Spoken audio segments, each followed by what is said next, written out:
Good morning. Welcome. If I have not had the privilege to meet you yet, my name is Pastor Grace Boughner. I have the honor of being the youth pastor here at Believers. I facilitate grades 5th through 12th.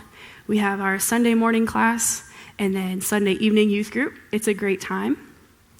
If you notice, I am not Pastor Phil. Pastor Phil is actually speaking in Tulsa, Oklahoma this morning and asked if I would like to come up here and speak. And I said, sure. If you did not know, I am also Pastor Phil's oldest and only girl. What?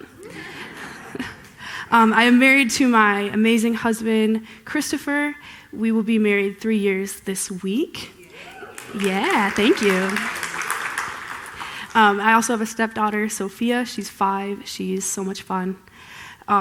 So something completely random about me, because I'm sure you wanted to know, is I love jokes. Like the cheesier, the lamer, the better. I will probably laugh at it. Send me all of the jokes. My problem, though, is I know I don't have one of those like cute laughs. I'm pretty obnoxious. And if you really get me going, I just wheeze. My family kind of makes fun of me for it. I've just learned to accept it. It's okay.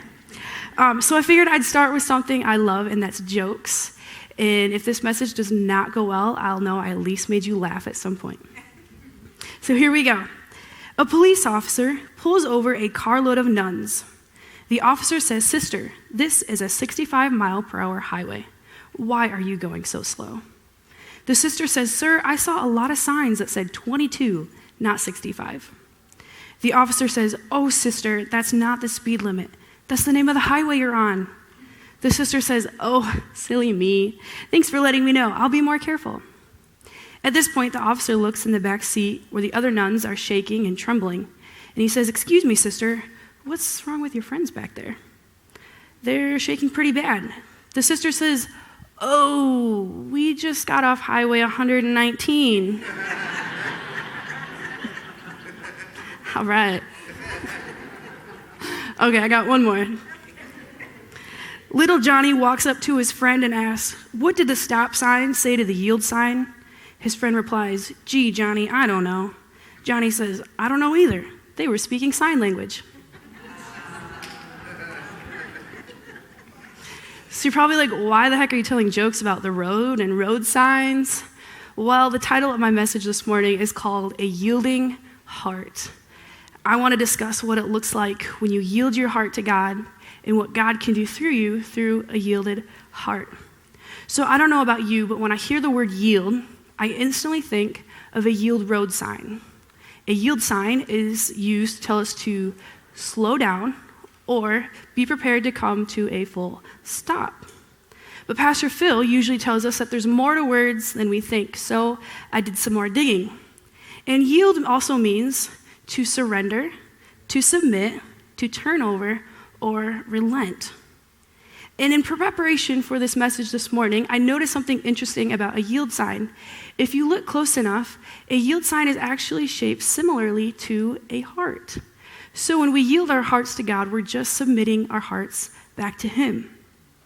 So I'm going to share with you a bit of my story and how yielding has worked for me in my life. Just want to throw out the disclaimer, though, that these are my personal experiences. I'm not vouching for anybody else, although you've probably had similar situations similar to mine. So growing up, I was very introverted. I learned later that it was a form of social anxiety, but I did not enjoy talking to people I didn't know. I didn't enjoy presentations. They were not my thing. I've often joked about being an introvert with an extrovert personality because I'm very quiet until I get to know you, but then once I get to know you, I can't shut up. My husband is learning to appreciate this. I had a very small group of friends. I had like 3, maybe a couple more than that, but it was very small. And partner projects in school were really awful for me because that probably meant I had to talk to somebody I did not know. But what was the worst were presentations. How many of you remember presentations? Yeah, some of you that graduated recently, you probably remember them very well. So when I was in 6th grade, we had to do an autobiography project. We had to read an autobiography, And then what we had to do was create a cereal box representing what we had learned. So my turn is coming up, and I'm getting very nervous and anxious, and I get up there, and I'm probably from here to this table from my teacher, and I get up there, and I sounded probably something like this. Hi, my name is Grace, and I'm getting ready to present today. Sounded pretty close to that. And my teacher, she stopped, she goes, whoa, I need you to stop. I'm right next to you, and I can't hear you. I was mortified after that. But progressing throughout middle school, again, we had this small, tight-knit group of friends. Me and my best friend were also very quiet, so quiet that we were actually given the nickname the Mute. That quiet. But at church, though, I was that outgoing, bubbly personality. I love talking to my church family. You guys are great. But at school, it was different. I had a youth group friend whose mom worked for the Red Cross. She would go to all the different high schools and help do the blood drives. And this year, she came to my school, and she began asking, just wanting to know, hey, do you know Grace? She asked, several people, and the responses that she received were something like this. Oh, yeah, I know Grace, but she doesn't talk very much. Oh, I know Grace. I don't think I've ever heard her talk. Like, she was just shocked because I had that outgoingness at church. So now we fast forward a little bit to graduation and deciding a career in life. And another random fact about me is I am terrible at math, like not good, did not understand it. I still count on my fingers. Somebody last service said, that's why God gave us fingers. Yes. So I was bound and determined that I would not have a career that involved math. So I went to cosmetology school. All my cosmetologists out there, you're probably like, there's a lot of math involved. There's fractions, there's ratios, there's inches. You have to know all these things. And another thing that I didn't think about was I had to talk to people that I didn't know. All right. So unfortunately, as I continued, these bouts of anxiety grew higher and stronger.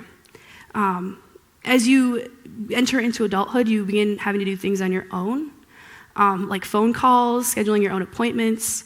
I would literally rehearse in my head probably 10 to 15 times what I would say before I made my phone call. Same thing with going through the drive-thru. I had to make sure I had it right. And now, next thing I know, I've landed a job that requires talking to people. An even higher level of anxiety progressed. I began throwing up before work. I'd go some days not eating at all. I'd have a constant pounding in my chest. For me, this anxiety was physical. It was taking a physical toll on my body. And I remember thinking at one point, I would not wish this on anybody. And one day I reached a point where I was sick and tired of feeling that way, and tired of putting my body through all that torment, that I sat down with my key people, my mentors. I'm a big believer in having some mentors. You need some people that can instill wisdom, a different vision. It's super important. So I sat down with them. We prayed about it. We talked about it.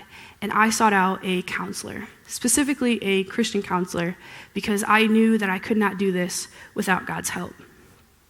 So with the tools my counselor gave me, lots of praying, lots of yielding, truly trusting that God was going to get me through this, it has now been over 3 years that I have dealt with any bouts of extreme anxiety.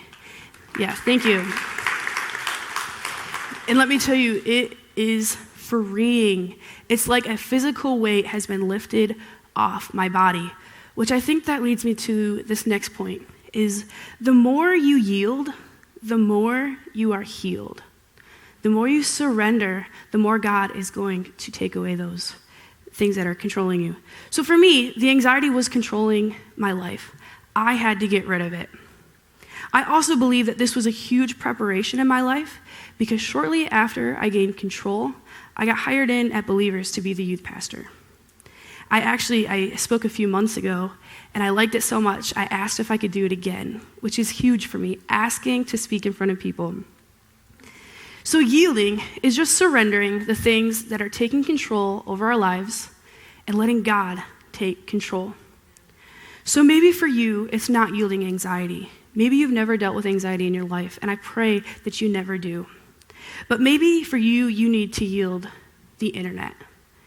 I spend a lot of time on Facebook just as much as you do.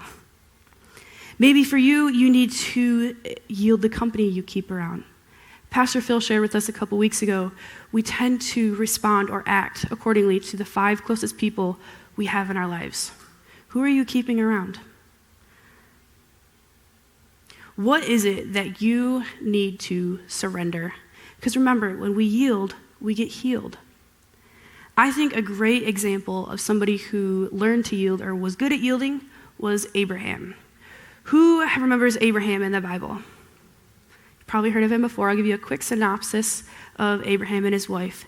So Abraham and his wife Sarah, they walked with God, they loved God, prayed with God, and their one desire in life was to have a child. They wanted children. So they began praying and asking God, God, we would love a child. And they kept praying, and time just kept going on and on. And at the wonderful age of 90 years old and 100 years old, God blesses Sarah and Abraham with a son named Isaac. And they love Isaac, and he is super cool. He's great. And to make sure that Abraham and his wife were truly trusting and yielding to God, God decided that he wanted to give them a test. So we pick it up in Genesis chapter 22, verse 3. I have a lot of verses this morning, but hang patient with me. It makes a great point at the end. So it says, the next morning, Abraham got up early. He saddled his donkey and took 2 of his servants with him, along with his son Isaac. Then he chopped wood for a fire for a burnt offering and set out for the place God had told him about. On the 3rd day of their journey, Abraham looked up and saw the place in the distance. Stay here with the donkey, Abraham told the servants. The boy and I will travel a little farther. We will worship there, and then we will come right back. So Abraham placed the wood for the burnt offering on Isaac's shoulders, while he himself carried the fire and the knife. As the 2 of them walked on together, Isaac turned to Abraham and said, Father? Yes, my son, Abraham replied. We have the fire and we have the wood, the boy said. But where is the sheep for the burnt offering? God will provide a sheep for the burnt offering, my son, Abraham answered, and they both walked on together. When they had arrived at the place where God had told them to go, Abraham built an altar and arranged the wood on it. Then he tied his son Isaac and laid him on the altar on top of the wood. And Abraham picked up the knife to kill up his son as a sacrifice. At that moment, the angel of the Lord called to him from heaven, Abraham, Abraham. Yes, Abraham replied, here I am. I kind of picture this as like a slow motion act. Abraham's like, come on, God, where you at? Where you at? And then just like drop it, like, okay, God, I'm here, I'm here. So he says, don't lay a hand on the boy. Do not hurt him in any way. For now I know that you truly fear God. You have not withheld from me even your son, your only son. Then Abraham looked up and saw a ram caught by its horns in the thicket. So he took the ram and he sacrificed it as a burnt offering in the place of his son. Abraham named the place Yahweh-Yireh, which means the Lord will provide. To this day, people still use that name as a proverb. On the mountain of the Lord it will be provided. Then the angel of the Lord called again to Abraham from heaven. This is what the Lord says. This is super important. Here we go. He says, because you have obeyed me and have not withheld even your son, your only son, I swear by my own name that I will certainly bless you. I will multiply your descendants beyond number, like the stars in the sky and the sand in the seashore. Your descendants will conquer the cities of their enemies, and through your descendants, all the nations of the earth will be blessed, all because you have obeyed me. So it says, because Abraham was willing to yield, he was blessed. And not only was he blessed, his descendants were blessed. And God blessed him with so many descendants, he wouldn't even be able to count. James 2:23 says, he was even called a friend of God. That's awesome. I want to be called a friend of God. So I believe, like Abraham, if we are willing to yield first, the blessings will then follow us. So not only do we get healed by yielding, God blesses us and our families. So why can it feel so hard sometimes to yield to God? Well, let me show you something. Mindy, would you come up here and help me, please?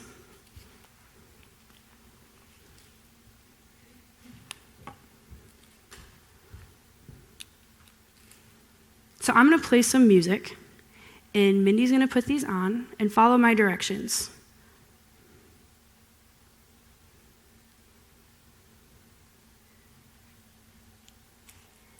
It's on, you see it? Go ahead.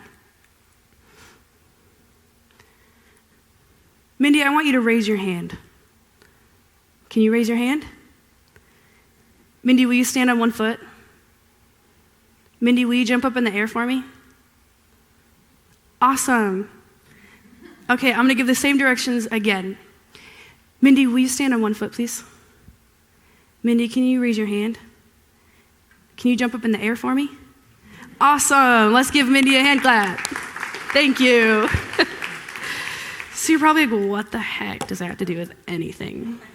Well, a lot of times, God is right there in front of us, giving us directions, but we have so many things going on in our ears that we can't hear him. We have too many distractions filter in. We got to keep our focus on God. I like the way that Philippians 4:8 tells us. It says, finally, brothers, whatever is true, whatever is honorable, just, pure, whatever is lovely, whatever is commendable, if there is any excellence, if there is anything worthy of praise, think about these things. Anything worthy of praise, think about these things. It's a focus shift. It's taking the thoughts of, I can't do this, I'm being dragged down, to, God, how can you get me through this? How can I move forward? Because Jesus didn't want us to live our lives feeling empty. He wanted us to live our lives feeling full. John 10 tells us exactly, perfectly, the thief comes only to steal, kill, and destroy, but I have come that they may have life and have it to the full. It's like this. I was driving and coming down the ramp to go onto the highway, but this car would not yield to my car and allow me entrance on the highway. He was forcing me to go on the shoulder of the road and even put my brakes on to stop completely. And I started thinking about how many times I must do that to God. He's trying to get on my road, on my path, to help make a change in my life, in me and for me. But instead of yielding to him, I make him get on the shoulder and even put his brakes on. I don't surrender to him when all he's trying to do is make that change in my life. Surrendering all to God means getting a heavenly perspective rather than on our current circumstances, because circumstances change. I think we often miss out on living our fullest potential because we're not willing to yield. We're not willing to take that first step. And I think a lot of times too, fear stops us. It's the fear of the unknown. We don't like to move forward in things when we don't know what's going to happen. But Matthew 21:22 tells us, and whatever you ask in prayer, you will receive if you have faith. So all you got to do is pray. God, I don't want this. This thing that's controlling my life, I don't want it anymore. I'm giving it to you. Help me get through this. I'd like to invite you to stand with me as I close with one final quote. Norman Vincent Peale tells us, let faith, hope, and courage enter your thinking.